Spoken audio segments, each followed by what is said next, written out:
15 accountants failed, but the black woman warned the millionaire. Don't sign. Hello everyone. Before we begin today's video, I need your help. We've noticed that the channel is losing traction, and subscribing is one of the best ways you can help us. It's quick, free, and allows us to continue bringing you great content. Your support means everything. Let's keep this channel growing collectively. Please leave us a comment with your city or country. It really helps us reach you in our next video. We can't thank you enough for that. God bless you. The atmosphere inside the boardroom was suffocating with certainty. 15 accountants, the sharpest minds money could buy, had dissected every page of the merger contract. Their conclusion was unanimous. No risk, no flaw, nothing to worry about. Now, billionaire CEO Jonathan King sat at the head of the table, a gold pen in hand, ready to sign away or secure his empire's future. Billions were at stake. Generations would talk about this deal. The tip of his pen hovered a breath away from the dotted line. Around him, polished shoes shifted. Investors exchanged knowing smiles. Lawyers leaned forward in anticipation. Victory was so close they could already taste it. And then, the heavy oak door creaked open. A delivery woman stepped inside. A black woman, dressed in a faded uniform, holding a battered parcel against her chest. Her voice was soft, almost apologetic. Sorry, I just need to drop this off. Nobody even looked at her. To them, she was invisible. She walked slowly to Jonathan's chair, placed the package on the table. As she bent closer, her lips brushed the air beside his ear. Her whisper was razor sharp. Don't sign, it's a trap. Jonathan froze. The pen slipped from his fingers, landing with a muted clink on the mahogany surface. The room went silent. Laughter died mid-breath. His oldest friend and business partner leaned in, smiling too tightly. Jonathan, everything all right? We're waiting. Ready to sign? The woman straightened, her expression unreadable, and began pushing her cart toward the door. But Jonathan's pulse thundered. Why would a delivery woman, a black woman no one respected in this room, risk everything to whisper those words? And why did her warning chill him to the bone? Abruptly, he shoved back his chair. I need 5 minutes. His voice cut through the room like glass. Gasps. Confusion. Narrowed eyes. But Jonathan was already following her into the hallway. He cornered her in a small break room, shutting the door hard behind them.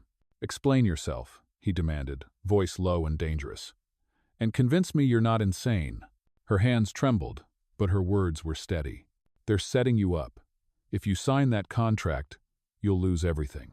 Jonathan stared at the woman, his chest rising and falling in sharp bursts.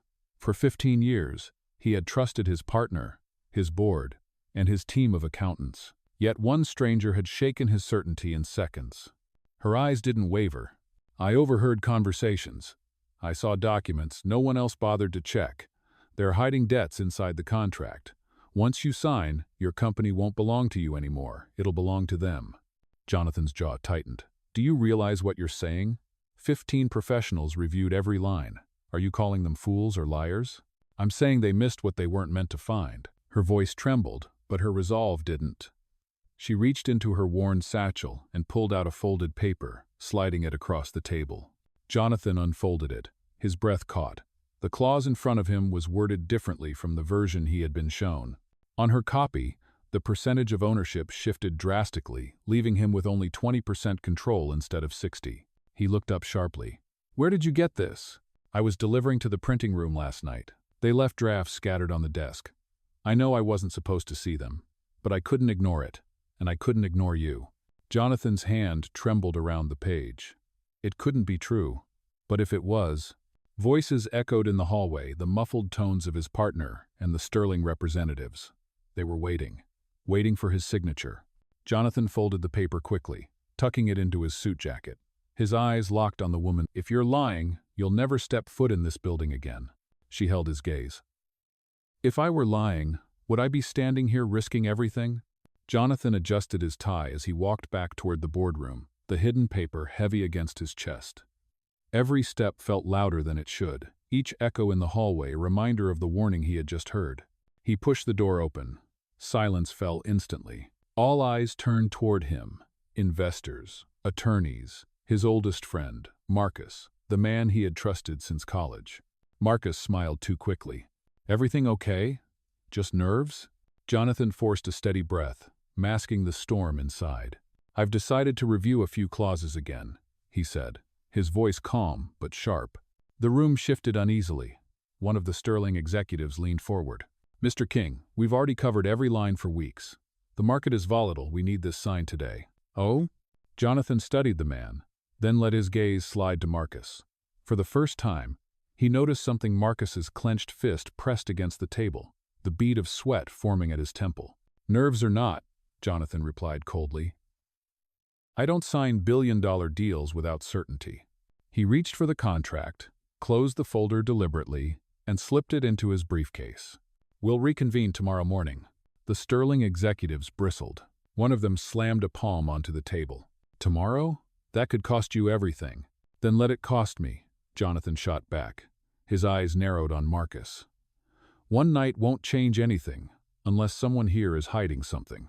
Marcus's smile faltered, just for a second, but Jonathan saw it. That evening, long after the boardroom had emptied, Jonathan waited in the dimly lit break room. The city skyline glowed beyond the glass walls, but his mind was a storm. He replayed every word the black woman had whispered. The door opened softly. She stepped in, clutching a worn satchel, her posture tense. You came, Jonathan said quietly. I told you I had proof, she replied, her voice firm despite the tremor in her hands. She sat opposite him and pulled out her phone. Her thumb swiped through photos, blurred images of contracts, pages with altered percentages, bank transfers with suspicious routing numbers. She hit play on an audio file. Marcus's voice filled the room, unmistakable. Once he signs, it's ours. He trusts me too much to notice the switch. Jonathan's stomach dropped. He paused the recording, his knuckles whitening. That's my best friend. Her eyes softened. I know. That's why I risked everything to warn you. For a moment, Jonathan couldn't breathe. The betrayal cut deeper than any knife. Before he could respond, muffled footsteps echoed in the hallway. The black woman stiffened. Jonathan quickly pocketed her phone and whispered, Go. Now. Through the service door. She slipped out just as the main door cracked open. Marcus entered, his smile too smooth. Still here, Jonathan?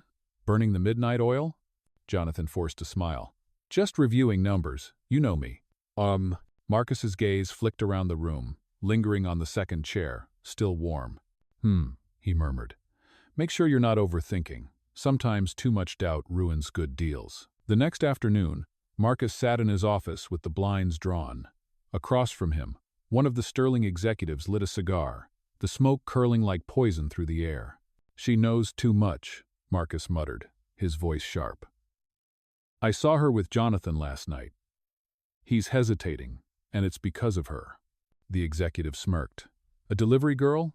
A black woman no one here takes seriously? She can be erased easily. Marcus shook his head. Not erased, exposed. If we fire her for theft, for espionage, no one will ever believe her again. And Jonathan, he won't defend her. Not in public. The sterling man leaned back, impressed. Accuse her of stealing documents?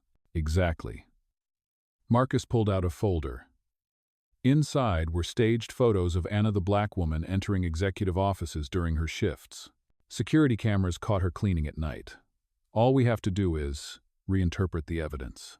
And if Jonathan hesitates, Marcus's smile turned cold. Then he'll have to choose between his empire and a delivery girl. You think he'll sacrifice billions for her? They both laughed darkly, the sound muffled by the smoke-filled room. Outside the office, Anna had just finished delivering files to HR. Passing by, she froze. She heard her name. She pressed herself against the wall, heart pounding, as Marcus's words seeped through the door. Tomorrow morning, we call a company-wide meeting. We expose her in front of everyone. Once she's disgraced, Jonathan will have no choice but to sign. Anna's knees weakened. They were planning not just to destroy Jonathan, but to ruin her completely. The auditorium was packed. Hundreds of employees filled the rows, murmurs buzzing like restless bees. At the front, a massive screen glowed with the company's logo. Jonathan sat stiffly in the center of the stage, flanked by Marcus and the sterling executives. His expression was unreadable, but his eyes never stopped scanning the crowd. Marcus stepped forward. his voice booming through the microphone. Ladies and gentlemen, thank you for gathering on such short notice. Today, we must address a serious breach of trust. Whispers rippled across the room. Marcus clicked a remote. On the screen, grainy security footage appeared Anna, the black delivery woman, walking through executive corridors at night. There she is, Marcus declared, pointing. Caught on camera, sneaking into restricted offices. And here, he flashed staged documents across the screen. Sensitive files discovered in her possession. Gasps erupted. Faces turned toward Anna, who stood at the back, her body trembling. Marcus' voice hardened. This woman, someone we trusted to enter our building, used her position to steal. She jeopardized billions. She betrayed all of us. Anna's throat closed. She tried to speak, but her voice broke under the weight of hundreds of eyes, many already judging her not just for the accusation, but for the color of her skin. Jonathan's hands clenched on the table. The evidence was damning, too perfect, and yet, his gut screamed something was wrong. A voice from the crowd shouted, "Throw her out!" Another hissed, "Thief!" Anna's knees buckled, shame flooding her.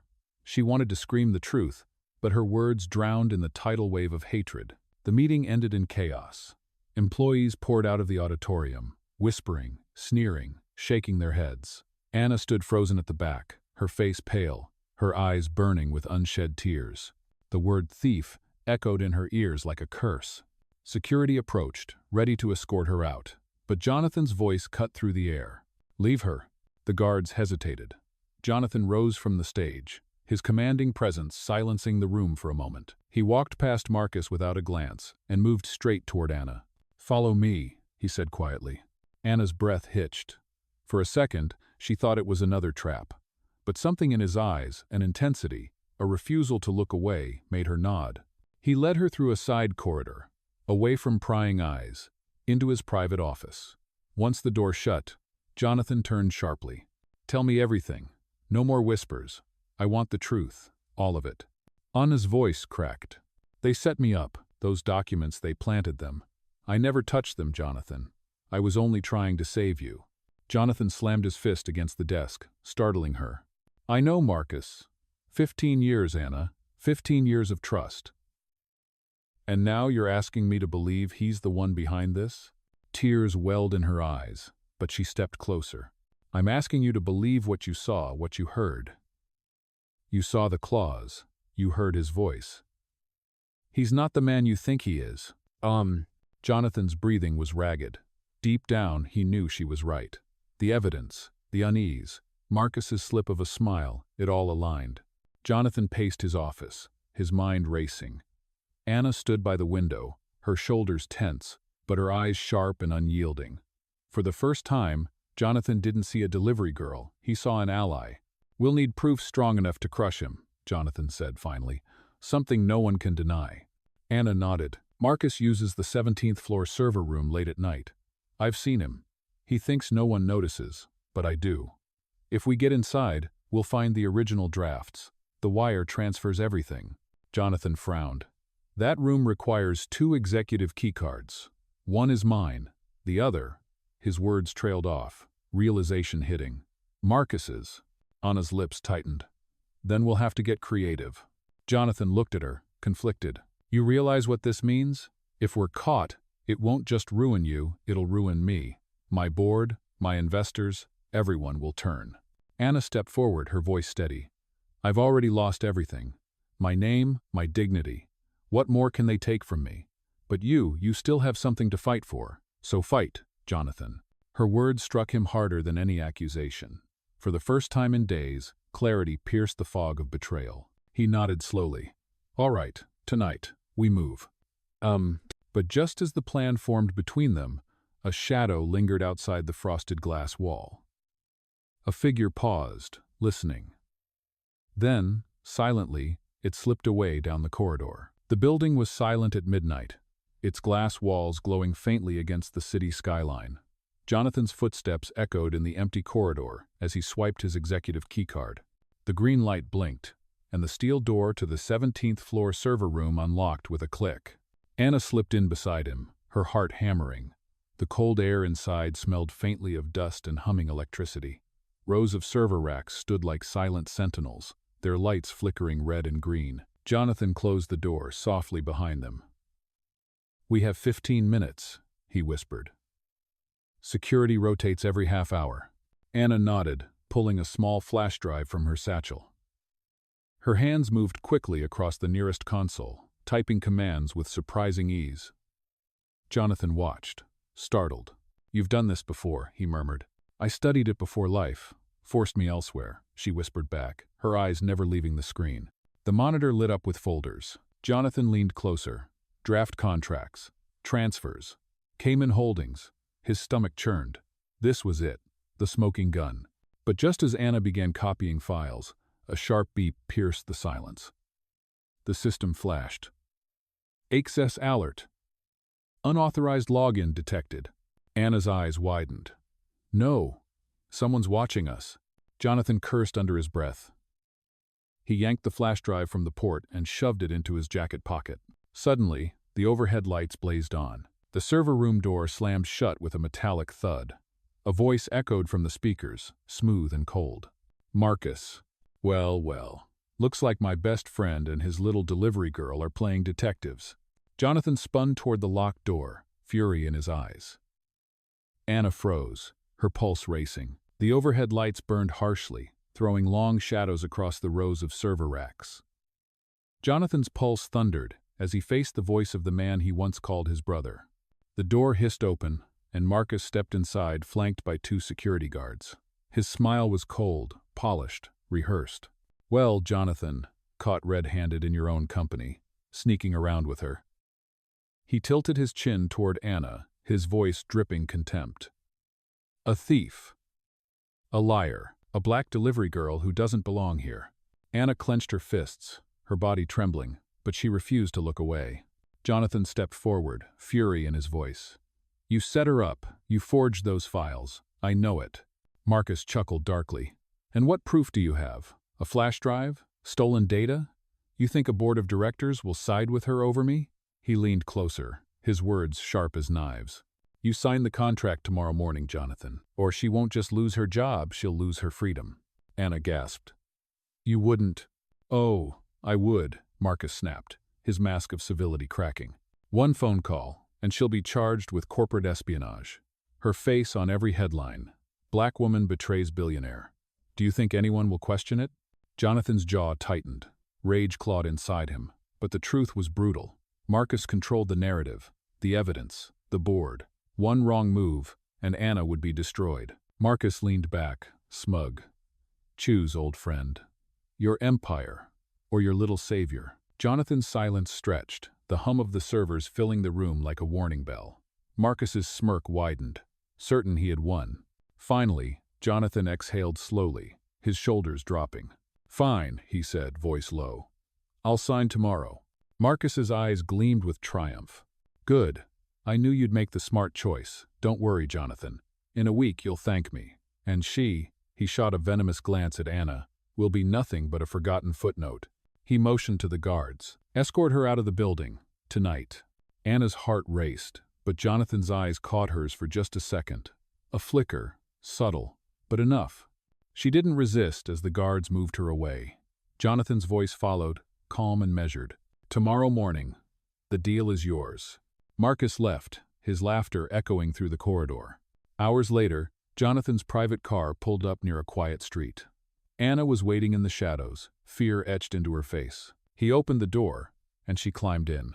"You lied to him," she whispered. Jonathan's jaw tightened. It was the only way.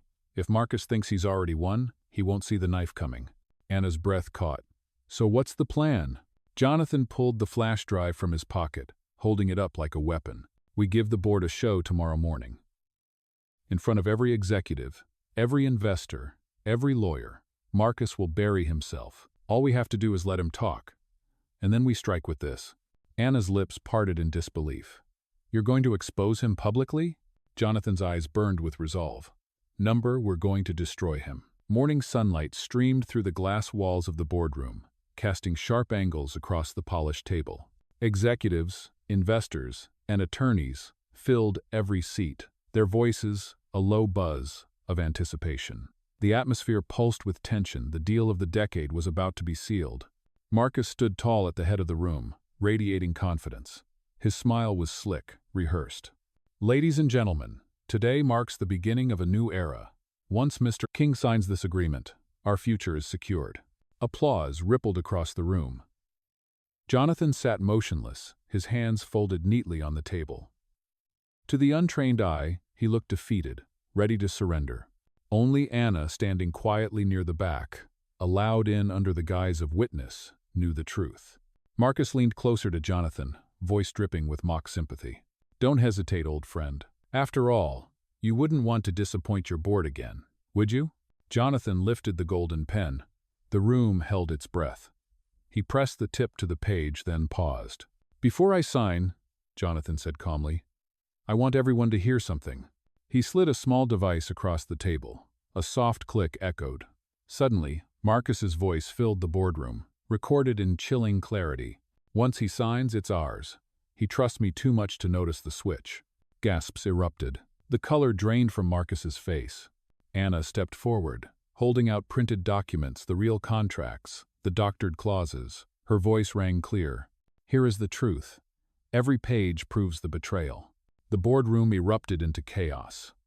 Executives whispered fiercely. Attorneys flipped through papers. Investors shouted over one another. The recording of Marcus's voice still echoed in their heads, undeniable and damning. Marcus's face twisted, but he forced a laugh.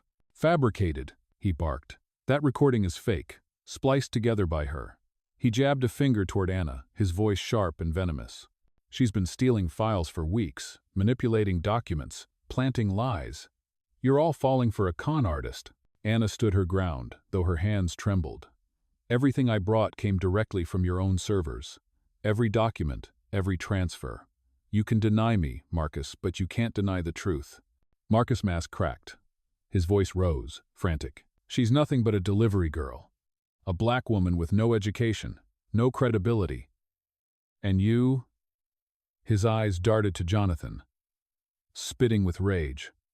"You're throwing away billions for her?" Gasps rippled across the table. Some board members recoiled. Others exchanged looks of disgust. His words had crossed a line, his prejudice spilling into the open. Jonathan rose slowly, towering over the room. His voice was steady, cutting through the chaos. "No, Marcus, I'm throwing away you. A fool." He slammed the real contract onto the table. Its pages spread wide. "These clauses, these transfers, they all trace back to shell companies you control. And that recording? That's your voice, your betrayal. The only con artist here is you." The room went silent. Marcus's breathing grew ragged. He looked around desperately for support, but found only cold stares. The boardroom doors burst open with a sharp crash. Two uniformed officers strode in, their badges gleaming under the fluorescent lights. Gasps rippled through the room as the chaos froze into silence. "Marcus Hale," one officer announced firmly. "You are under arrest for fraud, embezzlement, and conspiracy." Marcus staggered back, his chair screeching against the polished floor. "What? No, you can't do this. I built this company with Jonathan. This is my empire." The officers advanced, unfazed by his protests. Jonathan remained standing, his expression calm but cold, watching the man he once trusted crumble. Anna stepped forward, her chin lifted despite the tears brimming in her eyes. She held up the stack of documents and the flash drive. "These are copies of everything, every lie, every theft, every betrayal. The truth is all here." The board members exchanged uneasy glances, but none rose to defend Marcus. The prejudice, the arrogance, the greed, it had all been laid bare. One officer snapped the cuffs onto Marcus's wrists. He thrashed, shouting, his voice breaking with desperation. "She's lying. She set me up. Don't believe her, she's nothing." But his words fell flat. For the first time, Anna wasn't invisible. People looked at her not with suspicion, but with respect. Jonathan's voice was steady, carrying across the stunned boardroom. "She's the reason this company still stands. Not you, Marcus. Her." Anna's breath caught. For so long she had been ignored, dismissed, judged for the color of her skin and the uniform she wore. And now, before hundreds of witnesses, she was vindicated. The boardroom slowly emptied, but whispers lingered in the air like smoke. Marcus's screams had faded down the hall, swallowed by the presence of the law. What remained was silence, heavy, expectant. Jonathan turned toward the woman who had risked everything. Anna stood quietly, clutching her satchel, her eyes lowered as if still bracing for another blow. For years, people had only seen her uniform, her skin, her place in the hierarchy. But today, they had seen her truth. He cleared his throat, his voice steady. "This company owes you its life."